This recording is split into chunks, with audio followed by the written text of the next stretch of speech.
శిరోముండనం కేసులో దోషిగా తేలిన ఎమ్మెల్సీ మండపేట వైసీపీ అభ్యర్థి తోట త్రిమూర్తులు సభ్యత్వాన్ని రద్దు చేయాలని డిమాండ్ చేశారు. టీడీపీ అధికార ప్రతినిధి సరిపల్ల రాజేష్ తోట త్రిమూర్తులకు శిక్ష పడటంపై హర్షం వ్యక్తం చేస్తూ కాకినాడలో అంబేద్కర్ విగ్రహానికి నివాళులర్పించారు.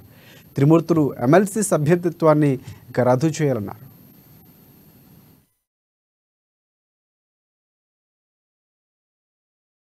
దుర్మార్గుడు తోట త్రిమూర్తులు గారని కోర్టు నిర్ధారించడం జరిగింది.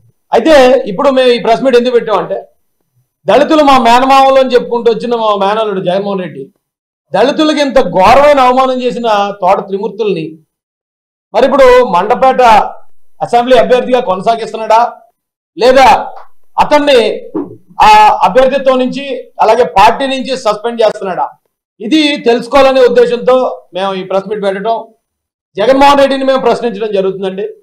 అయితే జగన్మోహన్ రెడ్డికి ఇదేం కొత్త కాదు. అంటే మేము అనుకోవడం ఏంటంటే, ఖచ్చితంగా తోట త్రిమూర్తులు అనే వ్యక్తికి అతను ప్రమోషన్ ఇస్తాడు.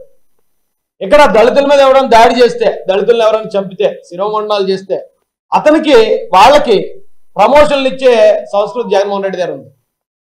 నేను చంపాను అని ఒప్పుకున్న అనంతబాబుని కనీసం పార్టీని సస్పెండ్ చేయలేదు, అలాగే అతని ఎమ్మెల్సీ సీట్ నుంచి కూడా అతన్ని రాజీనామా చేయించలేదు, బర్తరఫ్ చేయలేదు.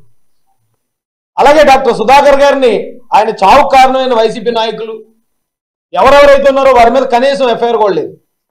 శిరోమండం ప్రసాద్ సీతానగరంలో ఇంకా అతనికి న్యాయం జరగదు అనుకున్నాడో, లేదా నువ్వు వచ్చి మా పార్టీలో జరగకపోతే నీకు మరోసారి శిరోమండం చేస్తామని బెదిరించారో తెలీదు. ఎవడైతే శిరోమండం చేశాడో ఆడి దగ్గరికి వెళ్ళి కండు వేసుకోవాల్సిన పరిస్థితి. దుర్మార్గుడు తోట త్రిమూర్తులు గారని